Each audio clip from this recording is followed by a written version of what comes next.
Kenapa saya masuk Islam? Karena saya tertarik gitu dengan manfaat gerakan sholat dari sisi medis. Karena latar belakang saya tadi dokter gigi ya. Dulu awalnya saya itu tertarik dengan Islam tuh waktu masa pandemi.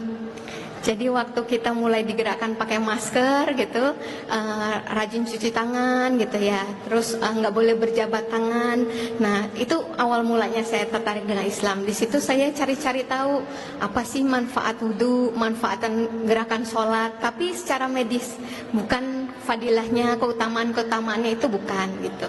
Nah dari situ, masya Allah, ini antara lain yang saya temukan gitu ya, salah satu terpesona dengan Islam itu ya ini, karena Islam tuh nggak terlepas dari ilmu pengetahuan gitu ya, sejalan gitu dengan ilmu pengetahuan. Anak-anak juga pintu masuknya mereka dapat hidayah justru tertarik karena oh Islam bisa inline, sejalan sama ilmu pengetahuan gitu. Terus berbangga sebagai umat muslim karena bapak kedokteran modern ya, Ibnu Sina itu Islam. Kemudian juga bapak ilmu bedah ya, ilmu bedah itu dunia itu juga Islam ya. Nah Al-Zarawi ya, kalau terkenalnya Al-Zarawi. Nah ya ini untuk mematahkan sebenarnya kalau Islam kesannya kayak kolot, ketinggalan zaman gitu-gitu ya, padahal sebenarnya banyak hal yang justru dipelopori, diawali itu oleh justru Islam gitu. Nah menunaikan sholat gitu ya, ada sekitar 7 postur ya, atau 7 gerakan gitu, 7-9 gerakan waktu kita melakukan 1 rakaat sholat. Nah kalau di total usia sampai rata-rata 50 tahun aja itu ada 1.700.000 ya gerakan gitu ya seumur hidup kita. Nah, dulu saya kepo banget gitu ya. Kepo tuh apa?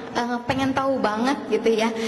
Kenapa sih subuh itu jam segitu, zuhur jam segitu, asar jam segitu, maghrib jam segitu gitu.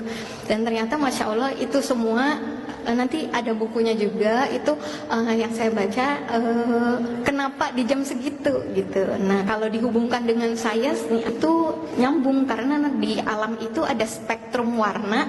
Nah itu terkait sama organ tubuh kita. Maghrib kan kita rata-rata minggir ya, bapak-bapak pulang dari kantor belum sampai rumah minggir ke masjid gitu kan, sholat maghrib dulu gitu ya. Kalau maghrib anak-anak disuruh masuk udah maghrib gitu ya. Banyak juga dibilang kalau maghrib kalau nggak minggir nanti banyak kecelakaan atau apa ya. Sebenarnya itu bukan apa mistis gitu ya, bukan kayak gitu, tapi justru itu sebenarnya kalau dikaitkan dengan sains ada. Jadi di saat itu terjadi kayak ini tumpang tindih frekuensi ya di alam itu, makanya bisa mengganggu penglihatan kita. Nah jadinya makanya kenapa akhirnya pas maghrib gitu ya, kalau kita nggak minggir, nggak sholat, lanjutin perjalanan, bisa terjadi kecelakaan atau resikonya jadi lebih tinggi. Itu dari situ sebabnya gitu. Nah, kenapa bapak-bapak disuruh sholat subuhnya berjamaah ya di masjid gitu kan? Itu karena itu kadar ozon paling tinggi itu lagi subuh itu Pak, lagi jalan dari rumah ke masjid gitu. Kalau sekarang baru hits ya gitu, terapi ozon, udah dari lama sebenarnya ya. Rasulullah nyuruh kita sholat subuhnya bapak-bapak terutama di masjid itu supaya bapak-bapak dapat kadar ozon paling tinggi Pak, paling bagus di jam-jam segitu. Jadi kalau tahu keutamaannya sholat subuh berjamaah di masjid itu luar biasa, ada bonusnya lagi untuk kesehatan jasmani kita gitu ya. Ya. Selanjutnya, kenapa sholat duha itu dikasih keutamaan di sekitar jam 9, jam 10 gitu ya? Karena ternyata di penelitiannya hormon stres paling tinggi Bu, namanya hormon kortisol, itu paling tinggi di jam-jam segitu gitu. Jadi ketika kita menunaikan sholat duha, insya Allah hormon stresnya itu menurun. Nah ini sebelum masuk sholatnya kan kita disuruh untuk menyempurnakan wudhu ya gitu, menyempurnakan wudhu. Dan ternyata masya Allah di wudhu ini itu waktu kita wudhu dengan sempurna itu ada sekitar 493 titik akupunktur yang terangsang ya di waktu kita pegang, kita gosok-gosok itu terpengaruh gitu. Itu ada 490 titik akupunktur. Ada yang contohnya di wajah kita itu ada 84 titik. Kemudian sebelumnya sedikit ya, di tangan 95 titik, di kepala 64 titik, di telinga 125 titik, di kaki ada 125 titik juga. Jadi Masya Allah ya, kalau bisa diusahakan untuk berwudu dengan sempurna. Ya, itu kita berkumur-kumur waktu wudu, nah itu otomatis bisa membersihkan gigi dan mulut kita. Nggak cuman waktu sikat gigi berarti ya. Ya, selanjutnya, ini kalau ada yang nggak pernah olahraga tapi menjaga sholatnya 5 waktu yang wajib dan yang sunnah, insya Allah kalorinya tetap terbakar ya. Dibilang kalau melakukan gerakan sholat itu 80 kalori.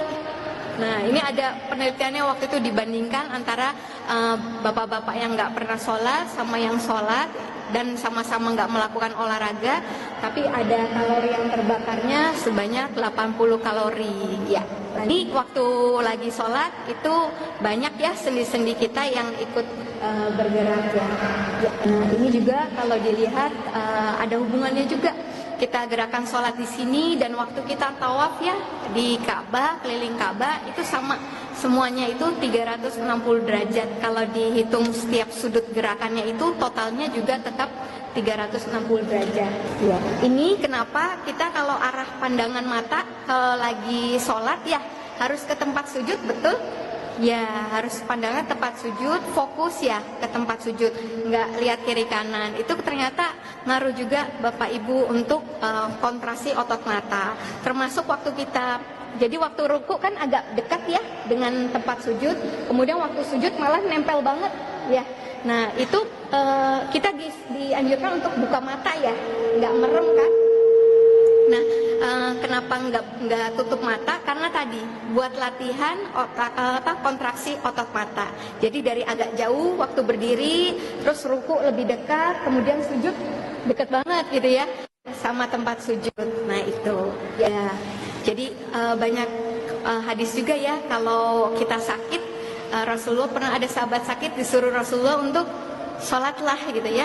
Jadi sholat itu bisa juga sebagai obat gitu ya. Waktu kita sakit bukan justru excuse untuk nggak usah sholat deh, Allah tahu deh kalau kita lagi sakit, justru kita sholat. Bahkan kalaupun nggak bisa digerakkan kedip mata pun bisa ya, karena Islam itu memudahkan gitu.